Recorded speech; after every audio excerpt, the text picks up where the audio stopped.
lost you.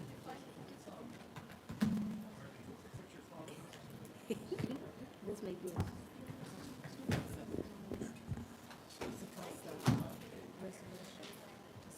The special proclamation has been continued because he just tested positive.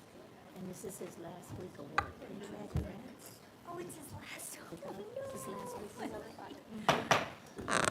Good evening. I would like to call the Monday, February 27th meeting to order.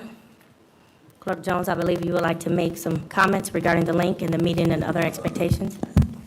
Yes. Good evening, members of the public. For audio quality, we will be muting everyone not speaking by default to maintain good audio quality for council members as well as yourselves.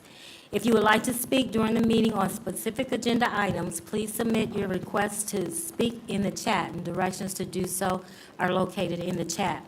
We ask that you provide your full name and address, as those are required for all speakers at in-person meetings. If you would like to be called on during the meeting to provide public input, again, virtual audience, please insert your name and address in the chat, and you will be called on during the relevant time for public input. You will be given 5 minutes to speak during public input. For citizens that wish to speak during privilege of the floor, please insert the following into the chat during that time, and the council president will call on you, and you will be given 3 minutes to speak during privilege of the floor. Virtual audience, please be sure to unmute yourself prior to giving your remarks. Thank you. Thank you so much. At this time, we will have the invocation by Pastor Charles King of Greater St. Matthew Church. Welcome. Thank you so much. At this time, we ask that you would bow your heads. Gracious Heavenly Father, we thank you once again for allowing us to be here. And oh God, we ask that you would come into this room tonight. Bless each and every one of the council people. Bless them to put their hearts and their minds together for the betterment of this city and this community. And oh God, we pray for our troops, foreign and domestic, wherever they are, that you would shield them and protect them, and that you would keep them. Father, we pray for our city. Oh God, that you would bless those that are watching over us and protecting us. Shield them from any hurt, from any harm, and from any danger.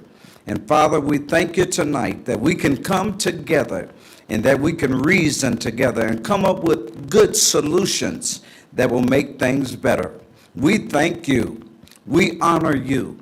We praise you for every way that you make, for every door that you open. We thank you, oh God, for our community, and we ask, oh God, that you bless this community. Lord, that you would knit us together in love, knit us together in unity, and help us do the right thing for people everywhere. And Father, tonight, we give you the praise. We give you all the glory, and we give you all the honor for what you're going to do. In Jesus' name we pray. Amen. Amen. Amen. The Pledge of Allegiance, please.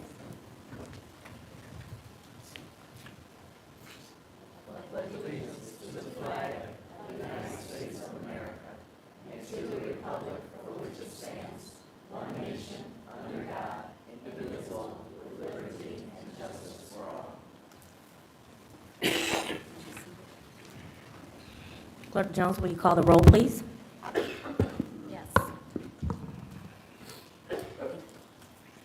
Councilmember Davis? Present.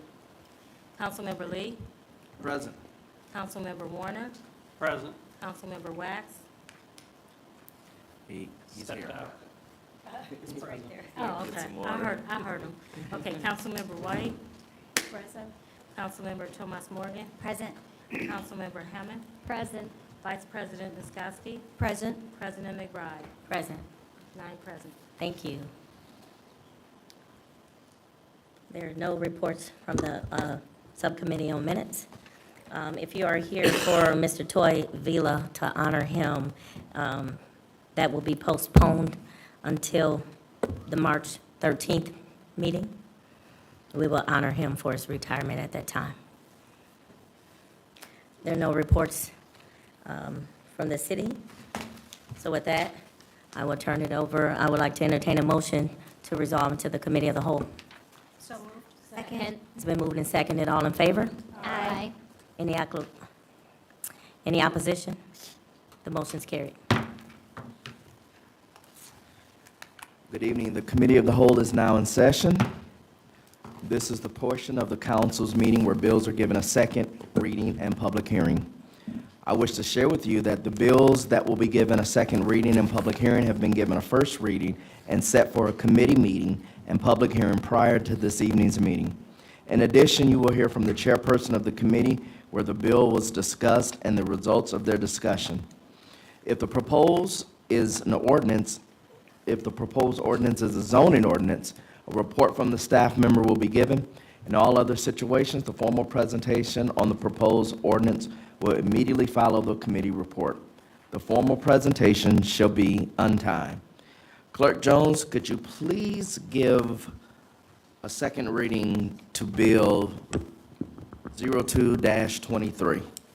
0223, public hearing on an ordinance of the Common Council of the City of South Bend, Indiana, amending the zoning ordinance for property located at 407, 409, and 411 Marion Street, Councilmanic District Number 1 in the City of South Bend, Indiana.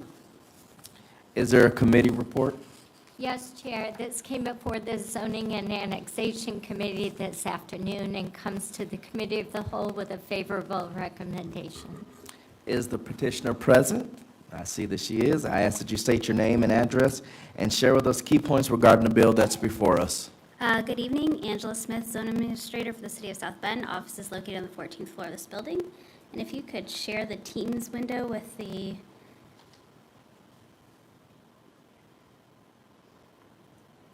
I'll go ahead and get started while they're working on the technology. We have it up on ours. Okay. The property in question is 407, 409, and 411 Marion Street. There are three properties that currently face Marion. They are part of a larger development property that's also, the owner also owns the property that's on the corner of Navarre and William. It does not include the home that is on the hard corner of this property, but it's the ones highlighted here on the screen. They're currently zoned U3 Urban Neighborhood 3 and NC Neighborhood Center District. The petitioner, as part of a larger comprehensive look at the area, is looking to do some kind of cleanup or a little bit of reorganization of those zoning districts for a development that includes a laundromat, a retail center, and some single-family residential. The site's currently vacant. It was the former Palmer Funeral Home, which has been demolished. So it was a Palmer Funeral Home, a single-family home, which may have been used for multifamily at that point in time, and two parking lots, which you can see here in this screen. All of that has been leveled and it's ready for new development once we look at some of the zoning issues. So this is the overall site plan, which the petitioner will talk about here shortly. But what we're really looking at is these two smaller areas. The area that's labeled A, that's shown here in purple, is currently zoned U3.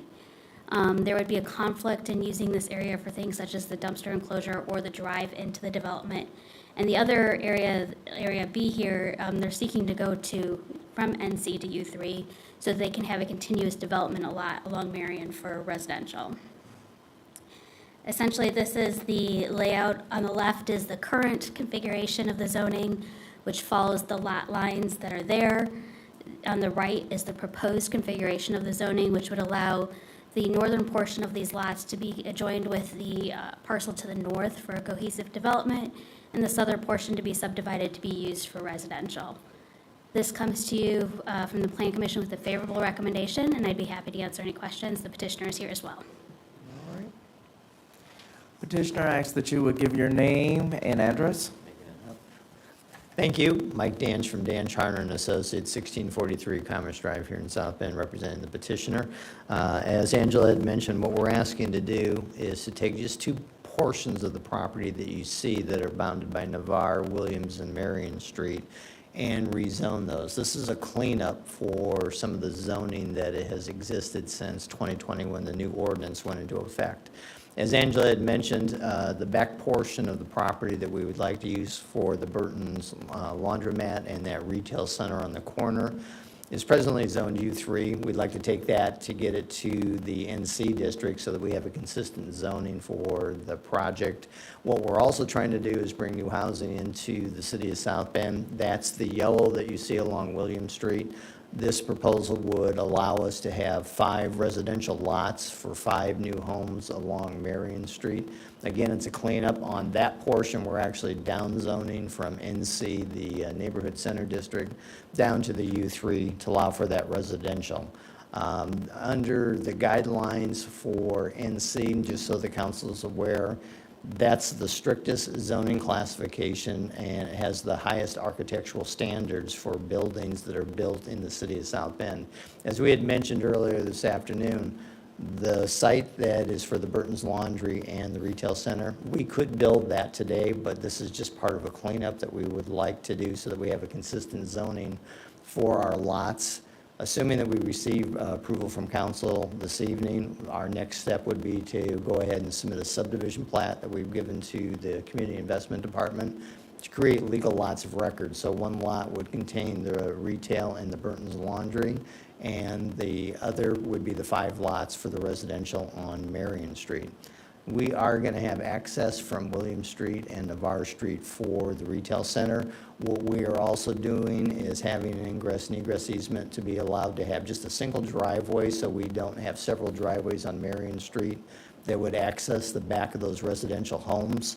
That would allow the residents to come in off of William Street and directly into the garages for those new houses. This will obviously be hooked up to water and sewer. Any of the drainage will be connected to the city water sewer, and the drainage will be held on site for what we're doing.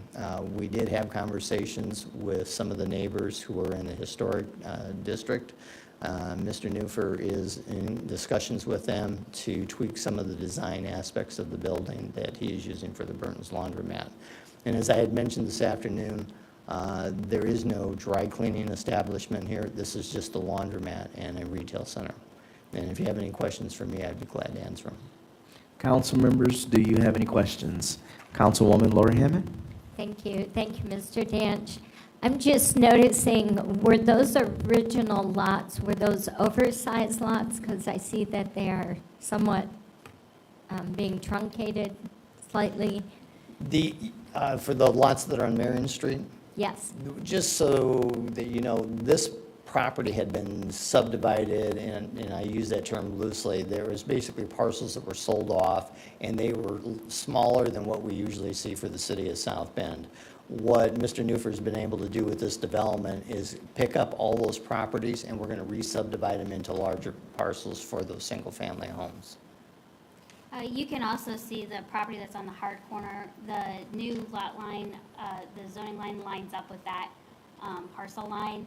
And if it wasn't for the little kind of flag lot that comes up right here, it would also align with the property to the west as well. So it's well within our standard size for city development. okay, thank you.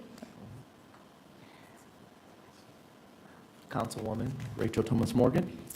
Thank you for your presentation. I was just wondering what the timeline is for breaking ground. Assuming that we would receive council approval, the subdivision would be hopefully approved next month with the Plan Commission, and they would like to be under construction probably by June or July. Great. They just need to have a final site plan approved through the city engineering department and community investment in the building department. Thank you. Anybody else? Anyone else? If not, at this time, we'll go to the public hearing portion. Is there anyone from the public wishing to speak in favor of Bill 20-23? Christopher Huff, 1831 College Street, South Bend. It's nice to see once in a while something torn down in this city and then almost immediately rebuilt. Unfortunately, as all of you know, there are thousands of lots out there that have not been rebuilt for the last 60 or 70 years. So this is a step in the right direction, and I would like to see about 1,000 more projects similar to this, not just a rezoning, but actually infill. Because as you know, the city administration likes to talk about sustainability and densification, where the city is actually de-densifying. It continues to decrease in terms of population per square mile. So this is a great project. I'd like to see it built. I watched almost every single day when they tore down the old Palmer Funeral Home and crematorium. Thank you. Thank you. Is there anyone else that would like to speak in favor? Clerk Jones, is there anyone online? There's no one online expressing interest to speak in favor of this bill. Is there anyone that would like to speak in opposition? There's no one online that is expressing interest to speak in opposition as well. At this point, the public hearing on Bill 0-23 is now closed. Council members, would you like to make any statements? Vice President Niskowski? Thank you, Chair. I would just like to thank Mr. Newfer for coming before the council and making the substantial investment into the community, bringing needed services as well as housing. So I just wanted to thank you for that investment. Yes. Councilwoman Rachel Thomas Morgan? Thank you, Chair. I too just want to thank Mr. Newfer. Not every developer is willing to work with neighbors, especially when you don't have to in the design. So thank you very much for being willing to work with the neighborhood to get to the right design aspect. Anyone else? Oh, I'm fine. Councilwoman? Oh, Okay, Thank you. all right, well, I'll say it. You know, as the Martins Plaza has gone down, Mr. Newfer has stayed and remained in the plaza, and we were getting a little worried, and we're so grateful in the First District that he found another place that he can be able to build and continue to give back to the community like he has all over the city. And so we're excited about not only a laundromat, but also some kind of retail space and 5 houses. And right in that little area is really becoming a great hub for redevelopment, and that's what we wanted to see in the First District. So thank you for your investment in our city, and at this point, I will now entertain a motion. Make a motion to send it forward with a favorable recommendation. Second. All right, there's been a motion and a second. All in favor, say aye. Aye. Oh, I do gotta take a roll call? All right. Clerk Jones, please call the roll. Councilmember Davis? Aye. Councilmember Lee? Aye. Councilmember Warner? Aye. Councilmember Wax? Aye. Councilmember White? Aye. Councilmember Thomas Morgan? Aye. Councilmember Hammond? Aye. Vice President Niskowski? Aye. President McBride? Aye. 9 ayes. All right. Bill number 02-23 will be sent to the full council with a favorable recommendation. I will now entertain a motion to rise from the committee of the whole and report back to the full council. So moved. Second. Amen. All right. I said amen. I think I'm at church. Most, all in favor? Aye. Motion carried. Those that oppose? Motion carried.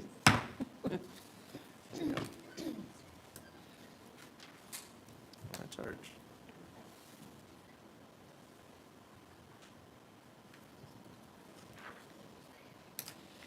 The full council is now back in session. This is the portion of our meeting where bills are given a third reading and action is taken regarding bills that were heard during the committee of the whole. Clerk Jones, will you give Bill 02-23 a third reading? 0223, third reading on an ordinance of the Common Council of the City of South Bend, Indiana, amending the zoning ordinance for property located at 407, 409, and 411 Marion Street, Councilmanic District Number 1, in the city of South Bend, Indiana. Thank you. Counselor Lee, is there a recommendation from the committee of the whole regarding Bill 02-23? Yes, 02-23 was heard in the committee of the whole, and it comes to the full council with a favorable recommendation. Thank you. I will now entertain a motion regarding Bill 02-23. Make a motion for passage? Second. It's been moved and seconded. Clerk Jones, the roll, please. Councilmember Lee? Aye. Okay.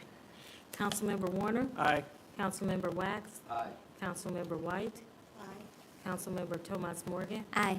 Councilmember Hammond? Aye. Vice President Niskowski? Aye. Councilmember Davis? President McBride? Aye. 9 ayes. Bill 0-2-23 has been adopted. Resolutions. This is the portion of the council meeting where the common council hears bills filed as proposed resolutions. The title of each proposed resolution is read by the city clerk. A report from the committee chairperson of the standing committee to which the bill was referred to for an advisory review and recommendations are given. During the public portion on each proposed resolution, members of the public are invited to address the council.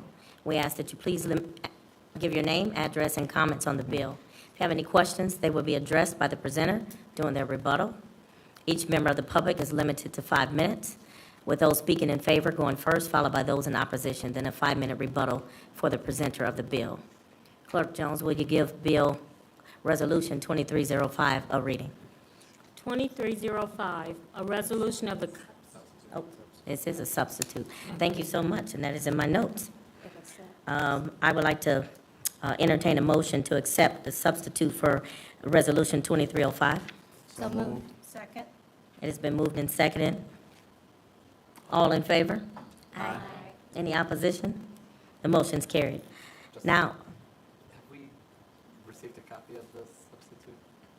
I believe, Clerk Jones, did we get a copy of the substitute? Was that the only? well, this, it's a substitute because we added more names, so that's what they're doing That's the now. only change? Yes, that was the only change. Thank you so much. Clerk Jones, will you give Resolution 2305 a reading, please? 2305, a resolution of the Common Council of the City of South Bend, Indiana, denouncing and condemning anti-Semitism and hate in every form. Thank you. Is there a presenter?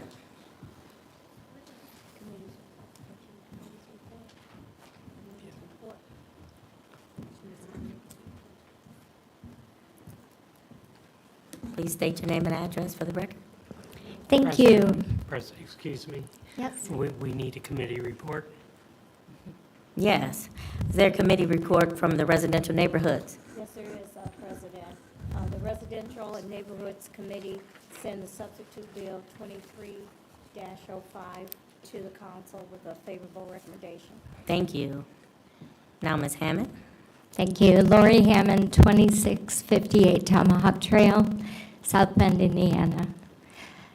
I want to thank the council for being willing to endorse this resolution. The value of bringing such a resolution forward is twofold. First, it is an attempt to bring attention to this very important issue and to start a conversation toward prevention. Secondly, to allow law enforcement to be alerted to possible harms toward this community. The Jewish community is feeling very vulnerable, and rightfully so. We must call on all elected officials to stop normalizing this kind of hate that we know animates violence. People are animated by grievances to try to amplify ways to exploit those grievances to make sure that they are heard. This creates fear and anxiety in our local communities, and we must find ways to counter extremism. I'd like to read through the resolution, and then there are a couple of co-presenters. Whereas anti-Semitism, including harassment on the basis of actual or perceived Jewish origin, ancestry, ethnicity, identity, affirmation, or faith, remains a persistent, pervasive, and disturbing problem in contemporary American society. And whereas anti-Semitism is a challenge to the basic principles of tolerance, pluralism, and democracy, and the shared values that bind Americans and many allies together. And whereas the Anti-Defamation League in 2021 audit of anti-Semitic incidences in the United States recorded 2,717 acts of assault, vandalism, and harassment in 2021 alone, an average of more than 7 incidences per day, a 34% increase from 2020, and the highest year of incidences on record since the ADL began tracking anti-Semitic incidences in 1979. And whereas, according to the American Jewish Committee's 2021 State of Anti-Semitism in America report. 1 in 4 American Jews has been the target of anti-Semitism over the past 12 months, including verbal or physical attacks, harassment online, or on social media. And whereas discrimination on the basis of religion, race, and ethnicity is unlawful in some circumstances under the South Bend's human rights law as well as under state and federal law. And whereas the International Holocaust Remembrance Alliance's working definition of anti-Semitism, including the 7 contemporary examples adopted by 35 countries and embraced by the United States under both Republican and Democratic administrations, provides a roadmap to defining and rooting out anti-Semitism. And whereas anti-Semitism frequently charges Jews with conspiring to harm humanity and blames Jews for why things go wrong, it is expressed in speech, writing, visual forms, and action, and employs sinister stereotypes and negative character traits. And whereas defining anti-Semitism increases awareness in the community, leading to better monitoring and reporting, more informed analyses and investigation of incidences in order to enhance public safety and policy making. And whereas the South Bend Council has consistently condemned anti-Semitism and committed to combating all forms of hate and extremism in previous resolutions and statements, and along with the Jewish Federation of St. Joseph Valley and other community partners, works with law enforcement, interfaith and community leaders, and in schools to denounce hatred and bigotry of all kinds. And whereas the South Bend Common Council is committed to cultivating an inclusive community and ending the spread of hate and bigotry and harassment based on race, color, religion, national origin, ethnicity, sex, gender, gender identity, and expression, sexual orientation, disability, and any other protected characteristic as defined by law. And whereas the International Holocaust Remembrance Alliance's working definition is intended to be a non-legally binding statement of guidance and an educational tool to help combat anti-Semitism in South Bend, Indiana. And nothing in this resolution should be construed to limit any person's right to free speech or political debate, which are protected under the First Amendment. And whereas modern forms of anti-Semitism can manifest through anti-Zionism when denying the Jewish right to exist and self-determination or employing an anti-Semitic trope, but does not extend to criticism of Israel's governmental policies or actions. Now therefore, be it resolved by the Common Council of the City of South Bend, Indiana, as follows.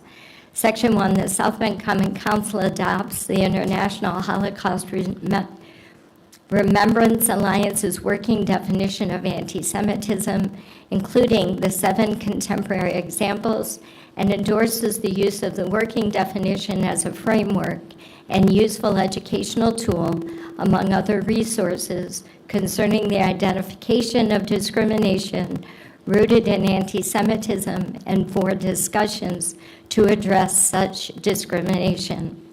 I'm going to read the definition. Anti-Semitism is a certain perception of Jews, which may be expressed as hatred toward Jews. Rhetorical and physical manifestations of anti-Semitism are directed toward Jewish and non-Jewish individuals and/or their property, toward Jewish community, instructions, and religious facilities. Section 2, the South Bend Common Council denounces and condemns anti-Semitism in all its manifestations. Section 3, the South Bend Common Council affirms the council's ongoing commitment to cultivate an inclusive, safe, and just society and culture that values the diversity of our community, works to ensure equitable opportunities in all major facets of society, and celebrates both our individuality and commonality. Section 4, the South Bend Common Council encourages the local schools to facilitate Holocaust education to discourage anti-Semitic attitudes.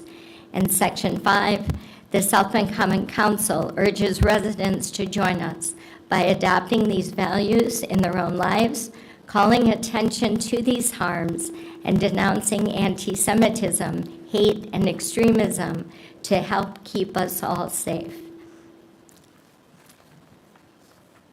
I'd like to now bring up Mr. Bob Pfefferman. Thank you. Please state your name and address for the record. Robert Pfefferman, 54262 Sagewood Drive in Mishawaka. Thank you. So good evening. My name is Robert Pfefferman. I am Community Relations Director for the Jewish Federation in St. Joe Valley. I want to thank the Common Council for this opportunity to speak here tonight, and thank you for consideration of this resolution condemning anti-Semitism and all forms of hate. And my special thanks and appreciation to Councilmember Lori Hammond for all of her hard work in researching and initiating this important resolution. And thank you to members Karen White and Henry Davis Jr. for co-sponsoring the resolution. I am proud to say that I grew up here in South Bend. I'm a product of South Bend Public Schools, graduating from Adams High School in 1971. During the time that I grew up here in the 60s and 70s, I actually experienced very little anti-Semitism. And I would say that for most American Jews of my generation, we believed that anti-Semitism in America was a thing of the past. Now, that was not the experience of my parents, who also grew up here in South Bend before World War II. In America of the 1920s and 1930s, anti-Semitism was widespread in the United States. At the same time, in spite of the anti-Semitism that my parents' generation knew, South Bend always has been a good place for the Jewish community. It was here in South Bend that my parents, grandparents, and their cousins found the religious freedom that they did not know in Eastern Europe.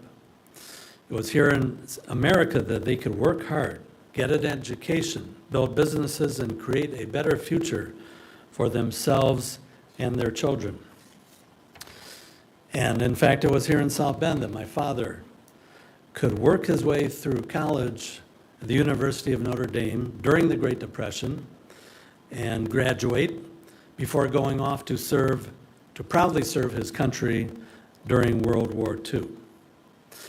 So for American Jews, there's no doubt that in spite of its imperfections, America has been and will be the land of freedom and opportunity. So for me, as for many American Jews, the resurgence of anti-Semitism in America in recent years has come both as a surprise and a shock. Now, there's no doubt that we were aware of the violent anti-Semitism that was taking place in Europe over the past 2 decades. And we were certainly aware of Israel's struggle for survival in the face of Islamic extremism. But I think that many of us felt that violent anti-Semitism would not come here to America. We were wrong.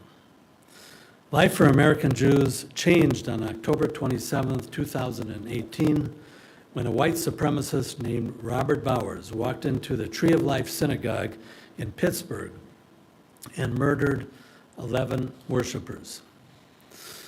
Since that horrible day in 2018, synagogues and Jewish institutions across America, including here in South Bend, have taken concrete steps to increase visible security. If it wasn't the case before 2018, it is now standard operating procedure to have a police presence in front of our synagogues during worship services. The attack in Pittsburgh was followed by other attacks on synagogues, including an attack in Poway, California, and Dallas, Texas. Physical attacks against religious Jews in large cities like New York have become regular occurrences. Jewish students on many college campuses have been harassed for being openly Jewish and supporting Israel. And just last week, for the first time in my memory, our Jewish Federation reached out to South Bend Police to request extra patrols near our synagogues on Saturday following a nationwide threat from extremist groups calling for a day of hate. Well, the numbers tell the story. Anti-Semitic incidents have tripled in the United States over the past 6 years. According to the FBI, 63% of all religious hate crimes target Jews, even though we make up only 2% of the American population. Here in South Bend, there have been instances where Jewish people walking to synagogue experience harassment from people driving by, rolling down the window, and shouting anti-Semitic insults. As an employee of the Jewish Federation of St. Joseph Valley, I also saw the signs that something is changing. It was about 5 years ago that we began to see a disturbing pattern. I personally dealt with 3 incidents in our local schools where Jewish students were targeted with anti-Semitic bullying. The incidents were strikingly similar. The bullies would say, "Your family should have died in Auschwitz." Although we are fortunate here in South Bend not to have seen a violent attack on a Jewish institution, we cannot be complacent. Hatred knows no boundaries, and that is why the resolution that you are considering tonight is so important, but not only for the Jewish community. The lessons of history teach us that the hatred that begins with the Jews does not end with the Jews. This resolution acknowledges that important historical lesson. It makes the point that hatred directed toward any group in our community is unacceptable. Now, what are the sources of this resurgence of anti-Semitism and hate? While there is no doubt that the answer is complex, I see the internet and social media as a major source of the problem. While these innovations have brought us many blessings, they are also a source of the most convoluted conspiracy theories about Jews and other minorities. Too many of our citizens, especially young people, have allowed themselves to be brainwashed into accepting extremist beliefs. And we also know from recent events that well-known celebrities have used their social media platforms to spread anti-Semitism. For our part, to confront this dangerous trend, the Jewish Federation of St. Joseph Valley, together with our partner organization in the Kurt and Tessie Simon Fund for Holocaust Remembrance of Temple Bethel, offers speakers on Holocaust education to our local schools. Holocaust education does make a difference. We know from the research of the ADL that Holocaust education in high school reflects gains, not only in historical knowledge, but also manifests in cultivating more empathetic, tolerant, and engaged students. Indiana is one of 20 states with a law mandating Holocaust education. We can be proud that our local schools, both public and parochial, are working with us to foster Holocaust education. Yet, much more can be done. Again, I want to extend my thanks and appreciation to Councilmember Lori Hammond for introducing this important resolution, and to the council members for your consideration. In conclusion, I want to quote Elie Wiesel, the Holocaust survivor and author of the powerful novel Night. He said, quote, "The opposite of love is not hatred, it is indifference. Tonight, the Common Council has the opportunity to show that it is not indifferent to this dangerous trend in American society. To borrow a phrase from the ADL, your passage of this resolution would send the message that hate has no place in South Bend. And I thank you. Thank you. I appreciate that. Counselor Hammond, you have any other additional comments? At this time, I'll turn it over to my council colleagues. Counselor White? I just thank you for bringing forth the resolutions and for all the comments. I just want to say that we do have a substitute, and there were other council members that indicated that they wanted to be co-sponsors. And those two other council members were President Sharon McBride, Third District Representative, and Councilman Kenneth Lee. And they are also part of this particular resolution. Thank you. I'll turn to any other counselors. Any comments? Yeah, sure. I want to, just give me a couple moments. I enjoyed the quote, and I want to say this. I thank the South Bend Police Department and their attention, and because my heart grieves today. In 2023, we're still talking about, hate and injustice as it relates between one group versus another, or some type of issue a person carries that's undeserving of attention as it relates to another group of people. We're talking about hate. There was this black Baptist Republican minister who said injustice anywhere is a threat to justice everywhere. And I only said that way because we get locked into our boxes, and we believe that one believes one thing versus another. So we can all believe what we choose to believe and desire to believe. It doesn't matter, whether we're black, white, or other. We have to recognize that, and everybody is not the same. And I'm only saying all these things because I'm going to get to where I'm going with it. I received a phone call last night, and because I stand with you on this. I stand with you. And these type of situations seem like they pop up personally after a discussion has happened. Received a phone call last night, and I was unable to answer, and I received one earlier this morning from the same person. But my sister, the rhythm of the phone conversations, of the phone calls, let me know that there was something off. And this is this morning, like 6 o'clock this morning, and there was this threat against our family. She's pretty high profile in Chicago. She is a president of the Chicago Teachers Union. And there was a threat from a stalker that she has right now, okay? And the threat has made its way to South Bend.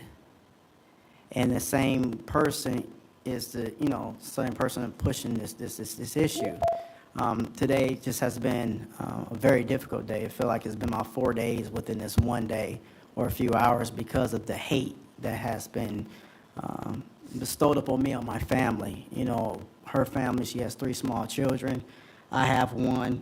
And so, you think about your life and try to understand how do you become a target for such behavior, as if you don't matter or you don't belong. And like I said, I thank the police department for their quick and swift response to, our call for help, because this can't stand in our society any longer. I don't know what the answer is. How do we get around it? But we all deserve and need security, and we need to feel secure and safe in our own environment. It's just, it visited my front porch this morning. It came into my house, and we haven't been, I guess we haven't necessarily been a target at that high of a level. This guy is taking pictures of South Bend and sending them out over Twitter, and he's just has all of these things going on, which makes me feel really uncomfortable, right? And so I wish that our society can be more mature, would desire to be more mature in the way that we go and handle our disagreements, our issues with other people. Again, I stand with you on this. I support this. And if there's anything that you have going on, or when we have things going on here, I invite you in, you know, so that we can not only continue this conversation, but to make the society better for us all. Because no one deserves this type of attention. This is too much. This is a heavy burden to carry. And I pray for you and your community, and I hope that you pray for my community as well and my family, because it's too much. It's too much. And I support you. Thank you. Any other counselors? Counselor Hammond? Oh, Counselor Wax. Thank you. Thank you for your presentation, and thank you, Mr. Pfefferman. I do want to say that I appreciate your comments, and want to thank you in particular for your efforts, along with the rest of your colleagues with the Jewish Federation, to enhance the safety and security of the local Jewish community. I also want to thank the South Bend Police Department, who provided additional presence at various Jewish community synagogues and institutions over the weekend to protect from this disturbing day of hate that was referenced before.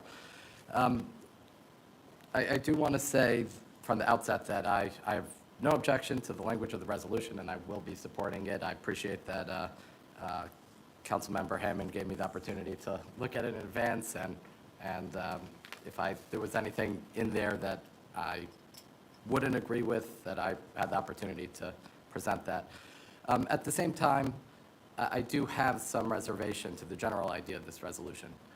The story of the American Jewish community is much greater than that of anti-Semitism.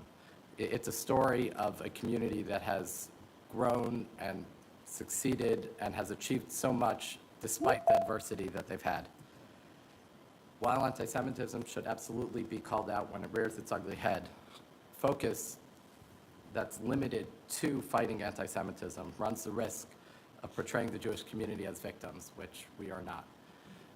At the same time, like I said before, the specific language of the resolution is wonderful, and I will support that. I just want to be clear on the overall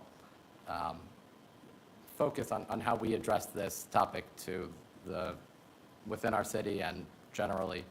I think it's something that needs to be discussed as one part of a bigger context, not as its sole issue in and of itself. Thank you. Thank you. Counselor Lee?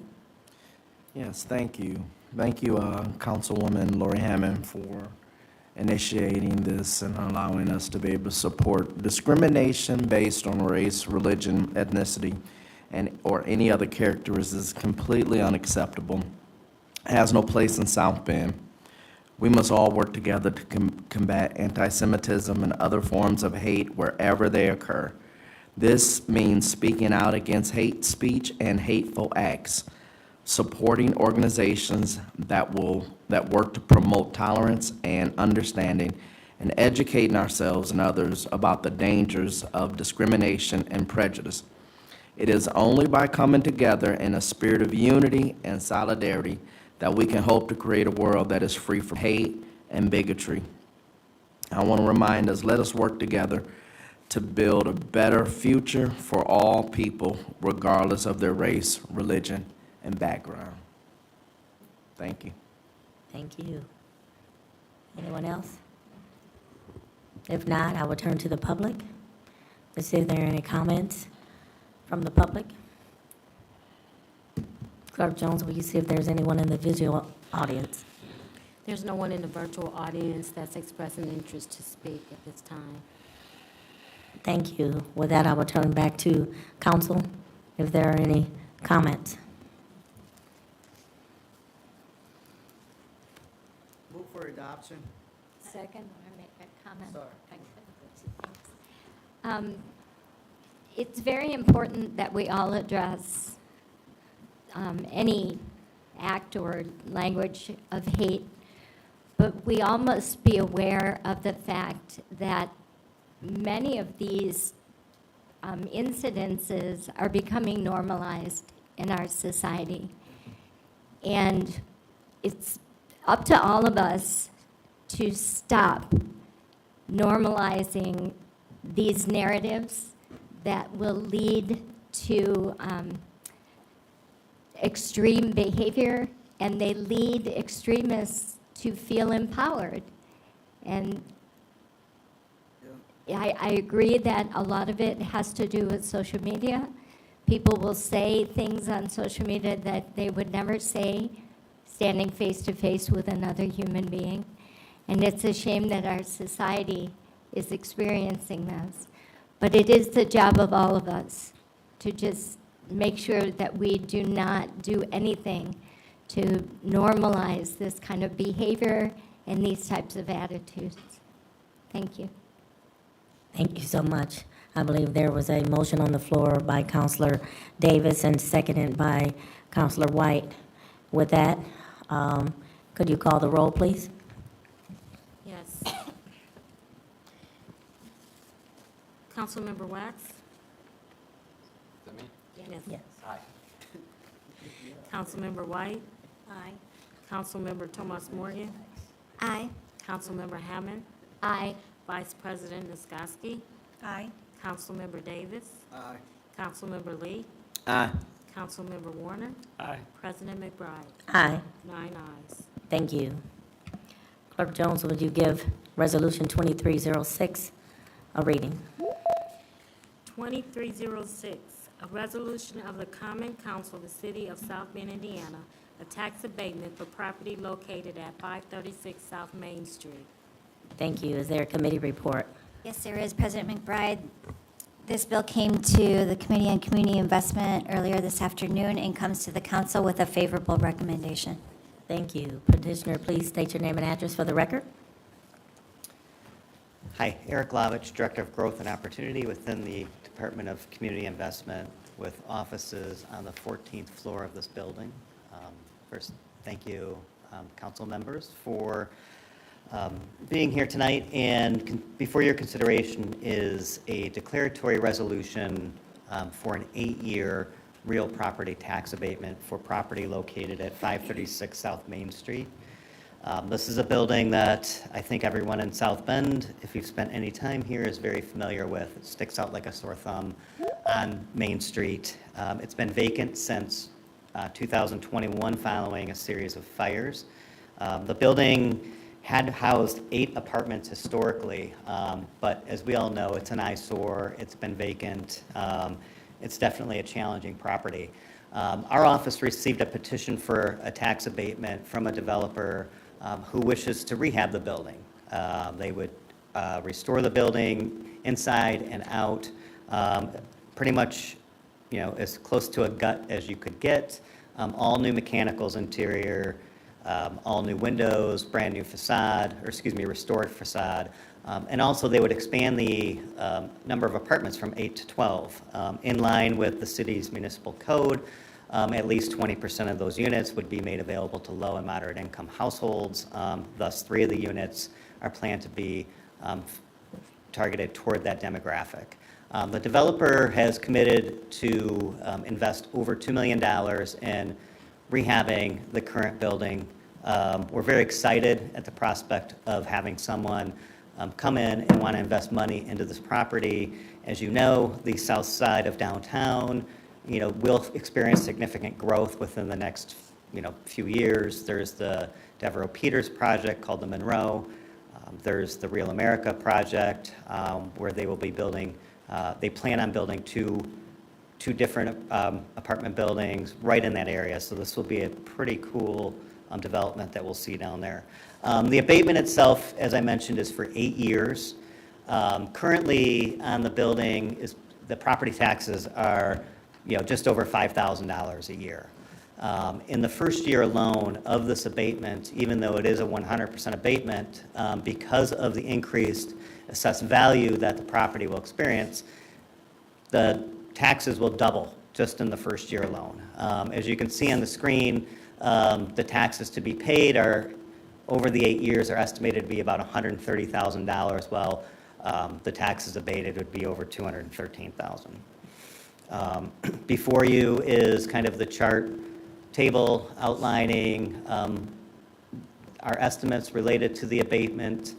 The totals are there. One of the things I wanted to just highlight for you is, after the abatement ends, this property will continue to have increased assessed values. And my estimates that you see on the very bottom don't take those increased assessed values into account. These are just, very top-level estimates, and we think that this is a great investment for the city.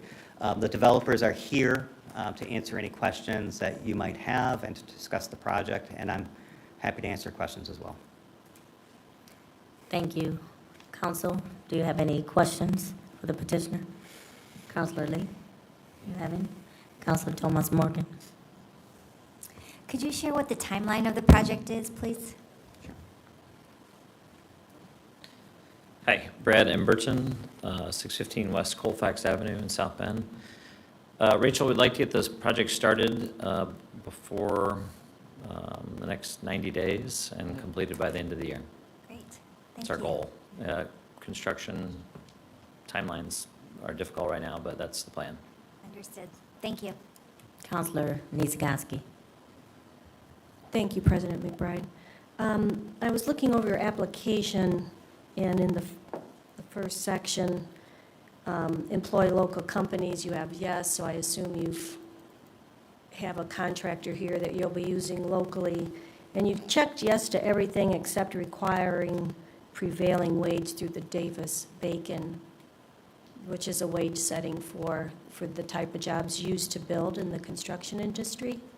So I guess my question is, why was that the only no, and are you in fact using a local contractor? I'm not completely familiar with Davis-Bacon, so I don't know exactly how to answer that question. It was my understanding that there were threshold limits on Davis-Bacon as to the amount of the cost of the actual project. Do you know the answer on that one? I don't know. It has to do with the wage setting for the construction, the people that actually build it.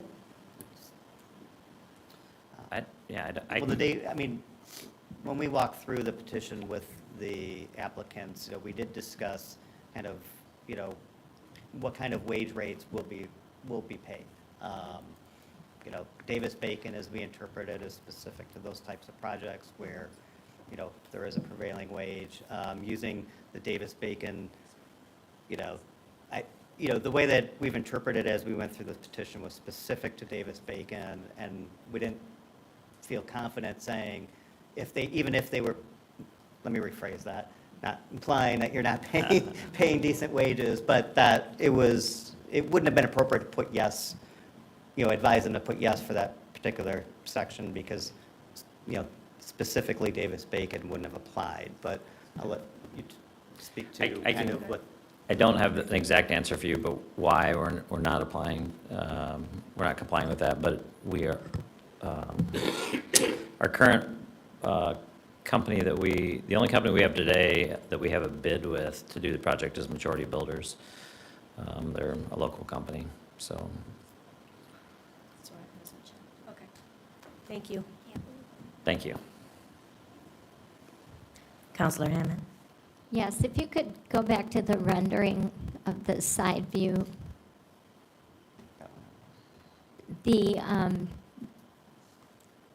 I remember a conversation regarding the recreation of the sidewalks and that walkway. Is that something that you'll, kind of a community benefit, give back? Is that what is intended? The sidewalk, there's two sidewalks on which would be the west side and the south side of the building. Mike Danch, who was here earlier today, is doing the entire site plan for us as we speak. They'll comply with all the city regulations, requirements, and needs. Is there anything specifically you're referencing about them, width or? I can't point exactly. I just recall that there was conversation that there would be a contribution to that aspect of that corner that would, I'm not completely familiar with anything outside of the city's requirements that we're doing on the sidewalks. I don't know of anything right now. okay, thank you. No. No other questions?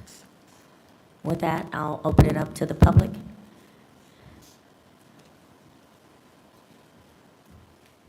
Please state your name and address. for the Christopher record. Huff, 1831 College Street, South Bend City. This is the type of project that tax abatement, which was approved by the people of the state of Indiana about 40 years ago, was designed to help foster. This building's been in severe deterioration for years. It's a mess. It needs to be redone. This is what I expect our tax abatement to be used for. As far as Davis-Bacon pertains to public projects. This is not a public project, this is private.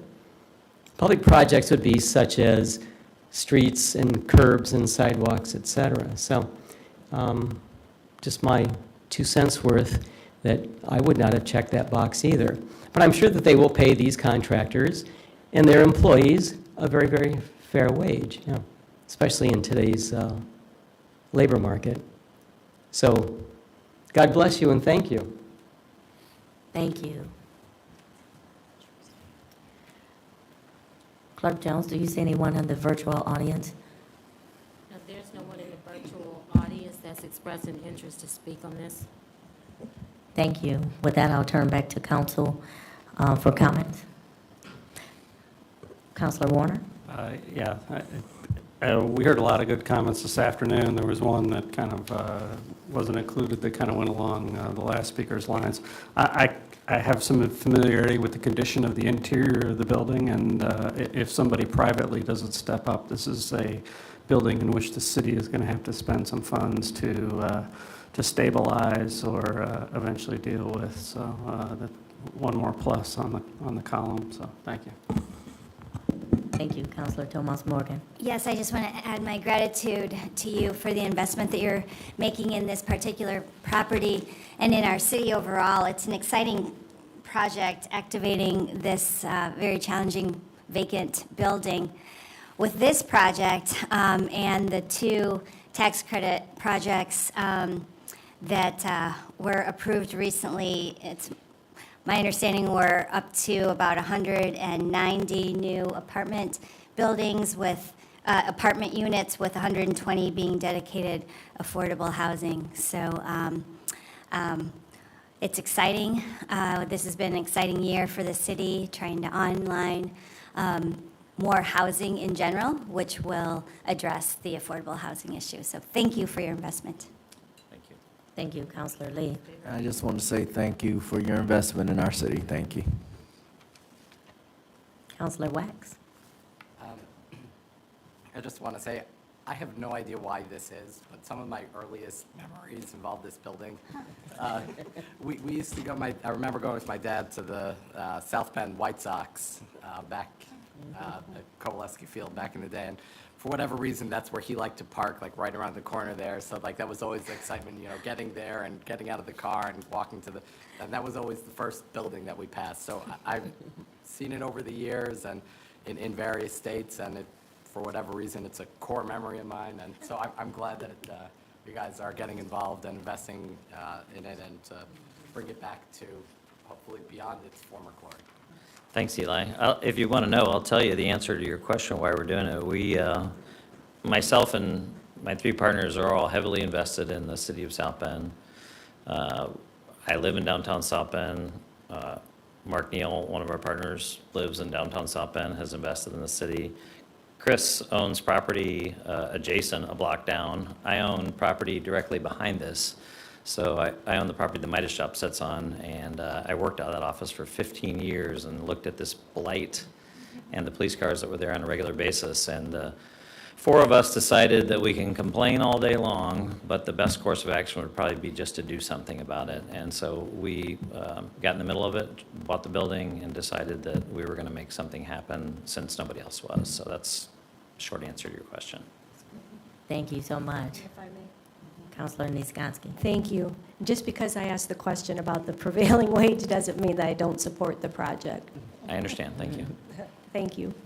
With that being said, I'll turn to council. I move that we send Bill 2306, we pass 2306. I move for passage. It's been moved and seconded. Clerk Jones, call the roll, please. Councilmember White, Aye. Councilmember Thomas Morgan, Aye. Councilmember Hammond, Aye. Vice President Nisgowsky, Aye. Councilmember Davis, Aye. Councilmember Lee, Aye. Councilmember Warner, Aye. Councilmember Wax, Aye. President McBride. Aye. 9 ayes. Thank you. First thing, I have to accept the substitute for Resolution 2308 for the name change of reaffirming the resolution. So moved. Second. It's been moved and seconded. All in favor? Aye. Any opposition? The motion's carried. Secondly, a substitute bill for the correct numbering of 2306. Was it 2308? 2308. 2308. Entertain a motion for that correction. So moved. Second. It's been moved and seconded. All in favor? Aye. Any opposition? The motion is carried. Thank you. Clerk Jones, would you please read substitute bill 23-08? 2308, a resolution of the Common Council of the City of South Bend, Indiana, confirming the grant of certain real property tax abatement deductions and waiving noncompliance for property commonly known as 5245 Dillon Drive, South Bend, Indiana, 46628, for CBK Land Development LLC. Thank you. Is there a committee report? Yes, President McBride, this came to community investment this afternoon and comes to the full council with a favorable recommendation. Thank you. Please state your name and address for the record. Hi, Eric Glavich, Director of Growth and Opportunity within the Department of Community Investment with offices on the 14th floor. Council members, before you is a resolution which would reaffirm a tax abatement that was passed in 2019 for CBK Land Development LLC. CBK Land Development LLC is a wholly owned subsidiary of Chase Plastics, which operates out of the facility. In 2019, the council had passed a tax abatement related to an addition that was placed onto the building. You can see circled in, or outlined in yellow, the addition. The waiver of noncompliance concerns a failure of the property tax owner to file the Form CF1, which is required every year of a tax abatement. They failed to file it with the county auditor's office in pay year 21 and pay year 22. This was an inadvertent mistake by the property tax owner, by the property owner. They'd actually filed the form with our office and with the county assessor. As you know, the state's forms are very confusing. The instructions are not clear at all. Last year, this company had recognized that they had filed incorrectly. They filed last year's correctly and had come to our office requesting this waiver due to their error. This waiver of noncompliance applies only to the tax abatement that was passed in 2019, which concerns only the addition. It does not concern a previously passed tax abatement that impacted the entirety of the building. The project itself was completed in May 2020. The petitioner, the property owner had committed to invest $3.5 million in their expansion. They actually exceeded that and spent $3.6 million. As I commented earlier, they had accidentally filed the forms with the wrong office. That's the only error that was made, and our office had found them in compliance with the commitments they had made with the 2019 abatement. Representatives from Chase Plastics are here to answer any questions you might have, discuss their project. I don't know if they would like to say anything, but. Hi, my name's Amanda Bertelson. I'm a controller at Chase Plastics from Clarkston, Michigan. This was noticed, and we corrected it as soon as we can, so I just really wanted to thank everybody for your time and consideration of this waiver, and if you do have any questions, I'm happy to answer them. Council, do you have any questions? Councilor Wax? I know we discussed this earlier, just for the public who may be listening, just want to confirm that the only non-compliance was failing to file a specific form with the correct office, but in all other aspects, they're in compliance with the abatement agreement. That is correct, council member. They had failed to file CF1 with the county auditor, even though they had filed it with our office and with the county assessor's office. Thank you. Thank you. With that, I'll turn to Councilor Hammond. Can you just help me understand, in 2021, you paid $7,500 in taxes, but then didn't realize why that had been paid and then paid again in 2022? Is that correct? Yes, and it was prior to my time at the company, so I really can't answer what their thoughts were, but when I started in January, that's when I noticed that we weren't, that the numbers were off. Council member, if I may, they had, I don't have the numbers in front of me, but it's roughly $80,000 to $90,000 that they had been paying on the original building. The abatement that you see up here, the refund that they were received for $7,500, that would be the tax that was applied to the new assessed value as they were putting on the addition. So the $7,500 that they would be refunded for pay year 2021 does not impact what they had already paid on the existing building, which was, roughly $80,000 in property taxes. No, I'm just questioning from a bookkeeping perspective. When that kind of money leaves the company, you would think that red flags would go up. That's just my question. Thank you. Thank you. With that, I'll turn to the public portion. Is there anyone here wishing to speak in favor of Resolution 23-08? Clerk Jones, you see anyone in the virtual audience?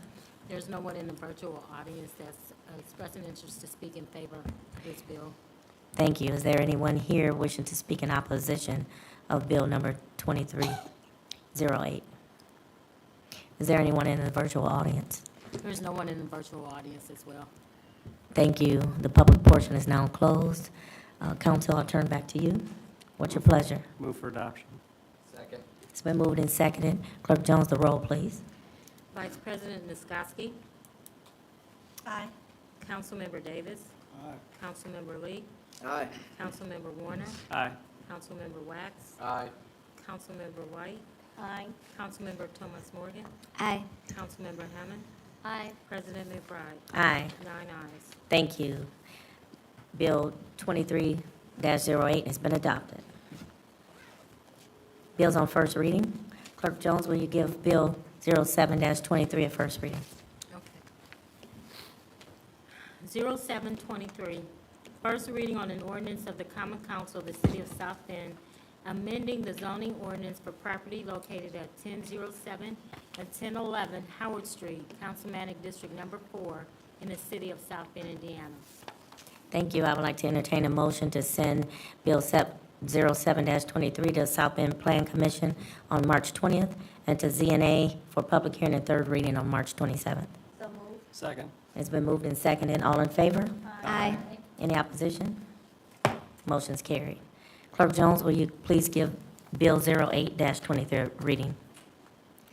0823, first reading on an ordinance of the Common Council of the City of South Bend, Indiana, amending ordinance number 10894-22, which fixes maximum salaries and wages of appointed officers and non-bargaining employees of executive departments of the City of South Bend for calendar year 2023 to establish one new full-time position and amend the maximum salaries of two existing full-time positions. Thank you. I would like to entertain a motion to send Bill 08-23 to Personnel and Finance for March 13th. So moved. Second. Been moved and seconded. All in favor? Aye. Any opposition? Motion's carried. Clerk Jones, will you please give Bill 09-23 a first reading? 0923, first reading on an ordinance of the Common Council of the City of South Bend, Indiana for budget transfers for various departments within the City of South Bend, Indiana for the year 2023. Thank you. I would like to entertain a motion to send Bill 09-23 to Personnel and Finance for March 13th. So moved. Second. It's been moved and seconded. All in favor? Aye. Any opposition? Motion carried. Clerk Jones, will you please give Bill 10-23 a first reading?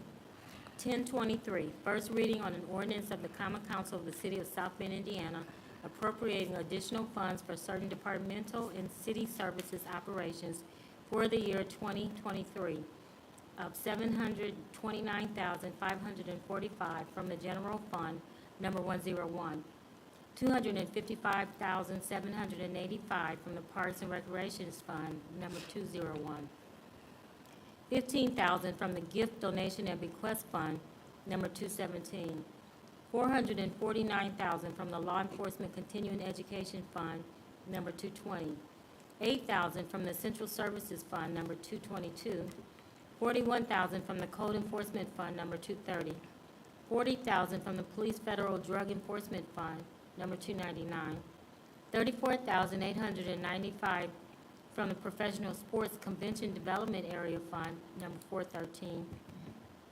$800,000 from the Morris Performing Arts Center Capital Fund, number 416, $30,000 from the 2017 Parks Bond Capital Fund, number 471, $551,957 from the Consolidated Building Fund, number 600, $5,000 from the Parking Garages Fund, number 601, $75,000 from the Solid Waste Capital Fund, number 611, and $150,000 from the Sewage Works Capital Fund, number 642. Thank you. I just want to make note that the $80,000 instead of $8,000 from the Central Services Fund. I would like to entertain a motion that we send Bill 10-23 to Personnel and Finance for March 13th. So moved. Second. It's been moved and seconded. All in favor? Aye. Any opposition? Motion's carried. Excuse There- me. I'm For a sorry. second. Can you tell me number 0723, is that March 27th? Yes, it goes to South Bend Plan Commission on March 20th and to ZNA on March 27th. Okay, thank you. Thank you. Any unfinished business? Yes, President, may I? Yes. Unfinished business. I had a press conference made about a week ago at Beacon Heights property. There appears to be an infestation of critters and also our friendly mice in the living quarters of families that are obviously tenants at the Beacon Heights property. I feel a bit unnerved about this development because many of those kids are students over at Coquiller Elementary School, and many of those students are tasked with the responsibility to come into school with the understanding that they have to take their clothes off and change it to new clothes before school starts, and also has had a number of teacher absences because of the bed bug and the critter problem that we have here, or that they have there at this particular facility or house or apartments. It's not a facility, it's apartments. That story not only is there, but is at many of our subsidized housing units. And the reason why I know this is because I get the phone calls, and a lot of them are within the second district. I've been trying to work with code enforcement, the building department. I think Zach Lou over at the building department, he's an awesome person. God, he's awesome. We've tried to figure out or rather I've asked them to figure out and helped as well to figure out how do we enforce code in those places. We have many of our seniors, indigent population, as well as children living in these unbearable conditions. South Bend Housing Authority is one that's an alarming, example as well, where we have the same problem. We have it over there at the Carl King Towers. Has a lot to do with some landlord issues of just being absent or unaccountable for their properties. But the part that I have, I'm calling out right now, it has a lot to do with a lack of enforcement by city code enforcement, and also building department as it relates to these buildings. I understand that there is a state law, I understand that there's a local ordinance as well, but it will behoove us not to figure out how to play a part in cleaning up these developments. We talk about the amount of crime that has happened in this city that occurs, and this is a part of what causes crime. This is part of the start of crime, when people feel like they're not being treated to the level or at the level that they deserve. And so I am asking right now for help on how to address the issue. Like I said, it's just not one particular unit, it's not one particular property, it's all of them. And I would like to believe that we can do a lot better here in South Bend. Like I said, I've sat down with the fire department, I've sat down with code enforcement several times, I've sat down with a building department, I've sat with all of the different heads that's over these issues. And to no avail, it seems like the issue continues to grow and get worse for many of our residents. I'm not talking about 2% or 1% of the residents, quite a few of our residents. And so I think if we're, as a council, are interested in better housing that obviously is affordable for those, that demographic, we don't want them to leave the area. So I'm asking for help, support in addressing this, because I'm sure that it's not only within the 2nd District, but it's widespread across the city. Thank you. I'm sending an email to follow up right now. You said what? I'm sending an email right now. To? Following up to code enforcement, following up about your inquiry. So I will, that's the first step. The second step, I'll get with you to move forward. Thank you. Thank you. Any other new business? Councilor Hammond? I would just like to bring attention to a couple potential concerns. We had worked really, really hard to get a city, county, and private partnership together for the crisis center and for the crisis unit. We had also worked very, very hard for 2.5 years to put together a joint funding between county and city, as well as private partners, to work toward the low barrier intake center, which we have plans for and we have money for. But we're having a difficult time keeping all of the partners willing to do the part that they have committed to. And I would ask that my fellow council members join in on the conversation to encourage that the groups that had committed as we put these plans together follow through on their commitments. So, thank you. I appreciate that. I also had a discussion, because I sit on the Committee of Behavioral Crisis Center, and I did have conversation with some people, and it was pretty much a stalemate. So I just had that conversation actually yesterday. But I will continue to fight the fight also. Any other council? We're in old business or new business? We are still in, let me get my notes right. We are now going into new business. Is there any new business from council? Sure, I just have a comment about earlier actions.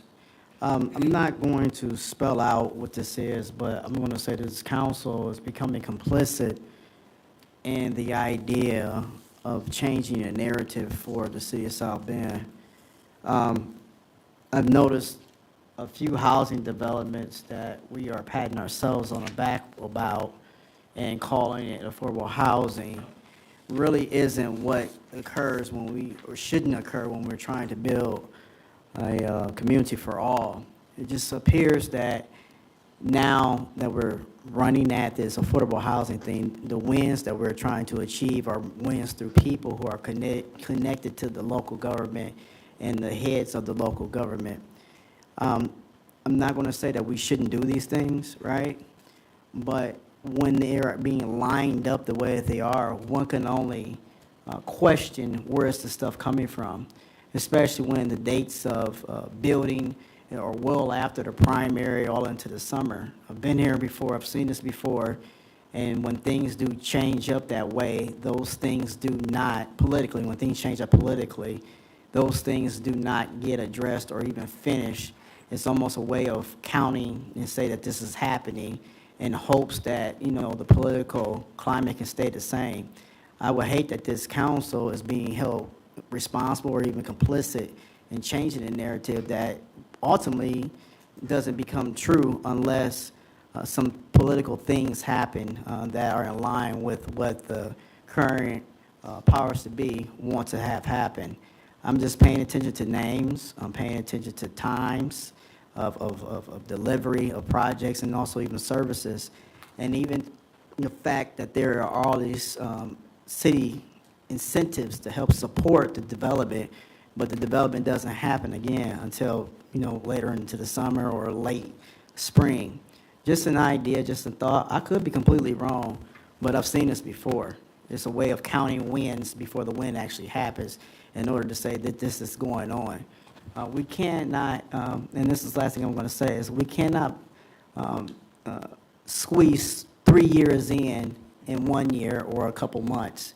If nothing has been done over the last 3 years, surely the next 3 months or the last 3 months or however you want to count them are going to not make that big of a difference in trying to attract the support that we need from the public as it relates to our reelection bids. I call foul on it.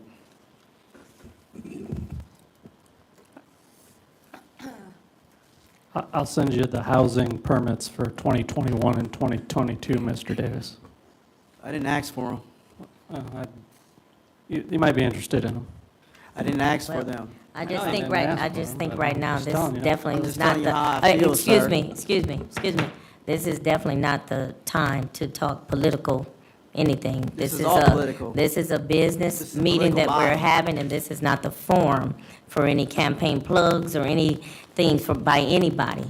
This is us serving Showed the up to council, us. and this is not the place But it that showed we up talk here. about. No, It showed this up. is what We we just do. decided it. And if I heard you correctly, you said that you're not sure if even what the comment you're saying is accurate. So it's inappropriate for any of us Well, prove to me be wrong. talking about any campaign Prove me things. wrong. Well, he said he'll send you the housing It's information. not going to prove me wrong. Yeah, there's some things, but this is not the platform, just like it's not the platform to send out press releases about any campaign, political, anything.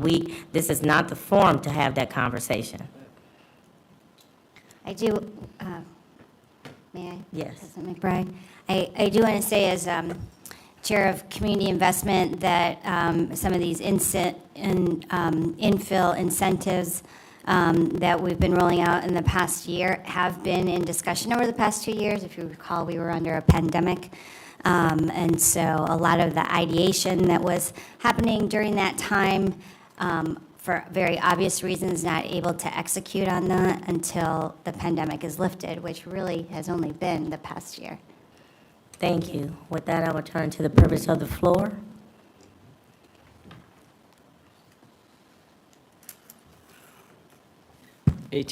Christopher Huff, 1831 College Street. I don't get up here just to make waves or to, that I need attention, because I don't.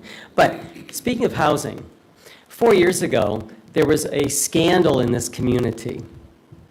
Everybody know what I'm talking about? 3 or 4 people from our housing authority were arrested and charged, but I don't know if they've been tried or convicted. And how many millions of dollars did they steal from us? Because ultimately, that money comes from us. I don't care if it's channeled through the federal government, or from the state government, or from any other governmental agency. $6 million from that woman, $1 million from a couple of those other people, some of which I think did work for the city. Or, no, they took money from Section 8, that's what it was. But then there was the director. Who appoints those people? The mayors? The council? The mayor's office.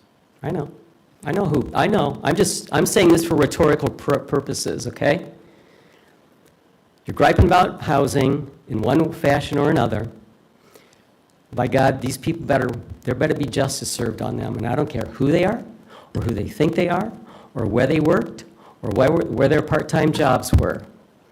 And you, all 9 of you, as well as the guy upstairs on the 14th floor northwest corner, you better be on this, because I want to hear something about it. I want to hear just how much these people are going to reimburse us for our money that they stole. How much did they lose? Was it over at Blue Chip? Is that it? Is that where they lost it? Or maybe they went over to up in Michigan?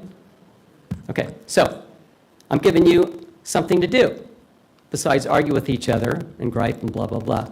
I want to find out, I want you to find out, and I want you, and you, and you, and you, and you, and you, to let the public know what the situation is with this, because I expect it to be paid back. Thank you. Thank you for your comments. Anyone else? Clerk Jones, you see anyone in the virtual audience? There's no one in the virtual audience expressing interest to speak in privilege of the floor.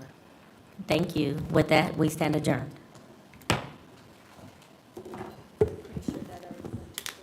It goes in April.